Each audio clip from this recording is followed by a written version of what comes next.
बिस्मिल्लाहिर्रहमानिर्रहीम। अस्सलाम वालेकुम। Welcome to Harvard academy. Taxation का कोर्स है हमारा और इनकम टैक्स ऑर्डिनेंस 2001 चैप्टर 1 है और इसमें हम डेफिनेशंस को कवर कर रहे हैं।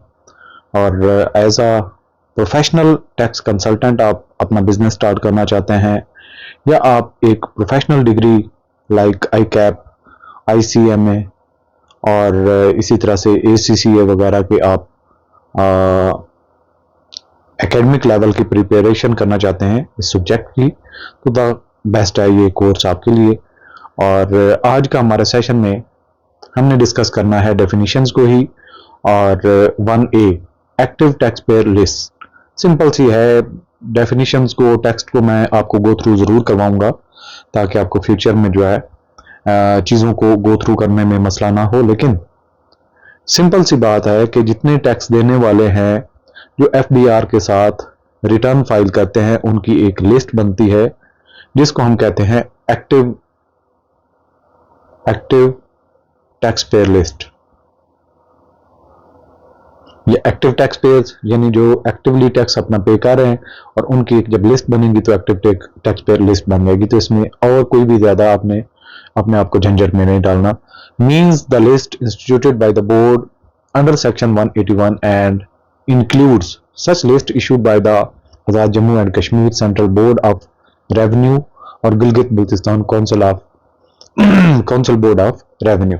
सो कोई भी जो अपनी लिस्ट इशू करता है वो एक्टिव टैक्स पेयर की लिस्ट इशू करता है, वो FBR हो, वो आज़ाद जम्मू कश्मीर का हो या गिलगित बल्तिस्तान का बोर्ड ऑफ रेवेन्यू हो, तो अपनी अपनी लिस्ट हर कोई इशू करता है जो एक्टिव टैक्स पेयर करती है।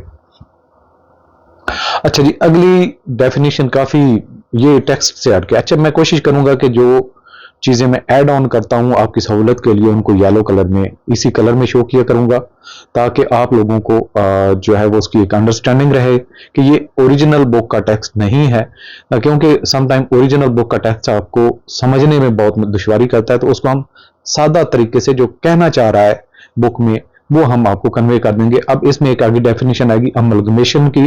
तो अमलगमेशन क्या है? एक कंपनी हमारे पास A है और एक कंपनी हमारे पास B है, दोनों आपस में मिलना चाहती हैं, तो आगे चल के ये जब मिल जाती हैं तो ये बन जाती है AB कंपनी। अब इसको हम कहते हैं अमलगमेटेड और ये होती है अमलगमेटिंग कंपनीज। सो बाद का तो ये भी होता है कि A और B मिलकर B कंपनी बना लेते हैं, तो A अमलगमेटिंग हो जाती है, B अमलगमेटेड कंपनी हो जाती है। सो ये आपने याद रखना है, दोनों मिल जाती है। Amalgamation refers to the merger of, दूध और चीनी मिला दें तो फिर आप चीनी वाला दूध बन जाता है। सो ये सादा आपको एग्जांपल मैं देता हूं। Amalgamation refers to the merger, refers to the merger, दोनों मर्ज कर जाती हैं, ऑफ वन और मोर बैंकिंग, फाइनेंशियल, इंश्योरेंस और सर्विस कंपनी। ये कोई भी हो सकती है, बैंकिंग भी, फाइनेंस के साथ डील करने वाले भी, इंश्योरेंस वाले भी और सर्विस कंपनी भी। अच्छा, उनमें एक शर्त भी है, at least one of being public company, उनमें से एक पब्लिक कंपनी होने जरूरी है। विद एन अदर कंपनी, तब जाकर वो दूसरी कंपनी के साथ मर्ज कर सकती है। फॉर्मिंग अ न्यू एंटिटी, जिससे एक नई एंटिटी बन जाती है, या फिर और merging into one existing one, जैसे कि मैंने आपको कहा कि ये B में मर्ज हो जाएगी A वाली, या फिर एक नई बन जाएगी AB। तो दोनों सिनेरियो हो सकते हैं। सिनेरियो 1 में एक नई कंपनी बन जाएगी, सिनेरियो 2 में क्या है कि पहले वाली मौजूदा कंपनी में से ही एक कंपनी वजूद में रहेगी, दूसरा अपना वजूद खो देगी। अब हम चलते हैं जो ओरिजिनल बुक का टेक्स्ट है उसको भी गो थ्रू कर लेते हैं। अमलगमेशन का मतलब क्या है? Means the merger of one or more banking companies or non-banking financial institutions or insurance companies or companies owning and managing industrial undertakings or companies engaged in providing services and not being a trading company or companies.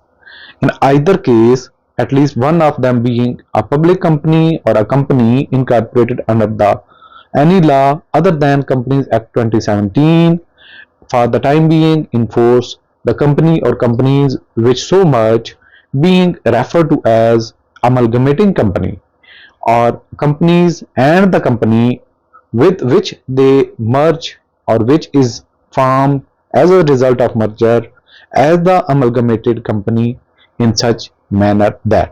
सो यही मतलब है जो हमने दो shortly उसको बता दिया, कहना यही चाह रहा था, लेकिन उसने अपनी जो है वो लिंकिंग की है चीजें, जो रेलिवेंट लॉज हैं, जो एक्ट्स हैं, उनको उसने लिंक किया है कि उसके मुताबिक ये, उसके मुताबिक ये। सो इसमें से भी अभी मैंने कांट छांट की, अदरवाइज इसको समझना इतना आसान नहीं होता जो लॉ की लैंग्वेज होती है। अच्छा, आगे हम चलते हैं।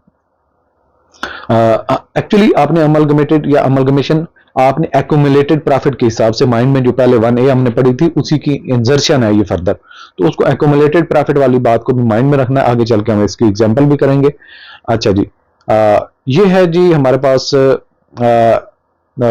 फर्दर इसकी एक्सटेंशन है जो अमलगमेशन के हवाले से बात को वजाहत आगे फर्दर की गई कि एसेट्स और लायबिलिटीज को हमने कैसे डील करना है।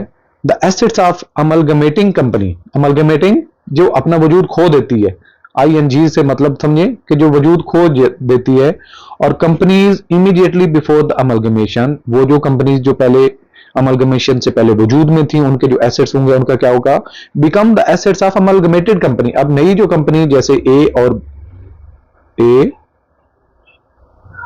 प्लस B, ये दो थी, अलग अलग थी, अब इनकी AB बन गई थी। अब दोनों ये क्या है, ये है अमलगमेटिंग और ये क्या है, अमलगमेटेड है। अब अमलगमेटिंग के जो एसेट्स थे वो अमलगमेटेड के बन जाएंगे, यानी कि इसके जितने भी एसेट्स थे इसके भी जितने थे ये अब इसके बन जाएंगे, ये बात कही गई है। बाय विर्च्यू ऑफ द अमलगमेशन के, चूंकि ये मर्जर का एक अमलगमेशन का एक एक्शन हुआ है तो इस वजह से। Otherwise then by purchase of such assets by the amalgamated, यानी कि अमलगमेटेड कंपनी ने कोई परचेज नहीं किया इसका, अदरवाइज अमलगमेशन के प्रोसीजर के बाद ये ऐसा सारा काम हुआ है।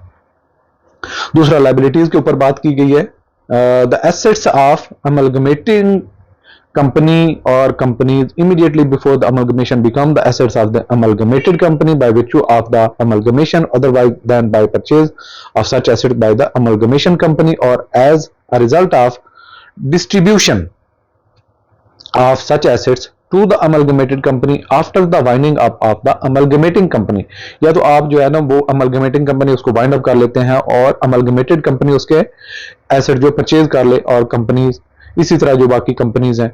साथ ही लायबिलिटीज का भी जिक्र हो जाए। The liabilities of the amalgamating company, यानी कि जो पहले वजूद में थी और बाद में वजूद खो देती हैं उनकी लायबिलिटीज, और the companies immediately before the amalgamation become the liabilities of the amalgamated company. वो क्या है कि वो लायबिलिटीज किसकी बन जाती हैं, अमलगमेटेड की। एसेट्स भी उसके हिस्से में आ जाती हैं, लायबिलिटीज भी, बाय वर्च्यू ऑफ अमलगमेशन, इस अमलगमेशन के प्रोसीजर की वजह से। अब ये जो बात है थोड़ी सी आपको शायद आप में से कोई ऐसा स्टूडेंट हो जो मैथमेटिक्स को कम समझता हो, जो अपना क्या नाम है कॉमर्स और मैनेजमेंट के एक्सपर्टीज ना रखता हो, तो उसके लिए एक हमने एग्जांपल ऐड कर दिया। सिनेरियो है कि कंपनी ए है हमारे पास और इसको हम क्या कहेंगे, द अमलगमेटिंग कंपनी हैज क्या, एसेट्स वर्थ $5 मिलियन। 1 मिलियन में 10 लाख होते हैं। हर चीज में आपको वजाहत करूंगा ताकि आपको परेशानी ना हो। सो एसेट्स की वर्थ कितनी है, $5 मिलियन है। लायबिलिटीज की जो वर्थ है वो $2 मिलियन है। अब कंपनी बी जो है वो भी अमलगमेटिंग कंपनी है, उसके क्या है एसेट्स, उसके 3 मिलियन है और उसकी लायबिलिटीज कितनी है, 1 मिलियन है। अब these companies amalgamate to form company A B the amalgamated company. अब ये दोनों मिलकर एक नई कंपनी की शक्ल बन जाते हैं अमलगमेशन के बाद ए बी कंपनी के नाम से। अब सिनेरियो क्या हो जाएगा, कंडीशंस क्या है, the assets of company A and company B become the assets of company A B without any purchase और लिक्विडेशन। लिक्विडेशन कोई नहीं हो रही, मर्जर हो रहा है और ये एसेट्स ए बी के बन जाएंगे, ए और बी वाले। The liabilities of company A and liabilities of B become the liabilities of company A B. ये कंडीशन उसने दी है कि एसेट्स की परचेजिंग की कोई एलिमेंट नहीं है यहाँ पे मर्जर की वजह से उसके बन जाएंगे वो एसेट्स। अब इसका सोल्यूशन क्या होगा, assets of the amalgamated company A B जो नई बन गई है उसके assets of the company A जो $5 मिलियन थे plus assets of the company B $3 million थे। अब दोनों कंपनी ए बी के एसेट्स कितने बन जाएंगे, दोनों को मिलाकर 5 और 3 मिलियन मिलाकर $8 मिलियन। अब दूसरा जो liabilities of the amalgamated company है, कंपनी ए बी, हमारे पास एक कंपनी ए बी जो नई बनी है, उसकी लायबिलिटीज को कैसे हमने करना है, वो दोनों की ए और बी की लायबिलिटीज को भी अपने पास ले लेगा। Liabilities of company A $2 million थी, liabilities of company B $1 million थे, दोनों को मिलाया $1 और $2 मिलियन $3 हो गया, सॉरी $3 मिलियन। तो ये आपने याद रखना है, ये मिलियन डॉलर में कोई $1 और वो नहीं है, मिलियन डॉलर की बात हो रही है। $2 मिलियन, 3 मिलियन, $1 मिलियन, दोनों को मिलाया 2 और 1 3, सो ये $3 मिलियन में टोटल हो गया। अब नेटवर्थ कितनी बनेगी कंपनी ए बी जो नई बनी है, उसकी नेटवर्थ देखेंगे तो total assets minus total liabilities, net worth बन जाएगी हमारे पास $8 मिलियन के एसेट्स थे, $3 मिलियन की लायबिलिटीज थी, नेटवर्थ कितनी उसकी बन गई $5 मिलियन।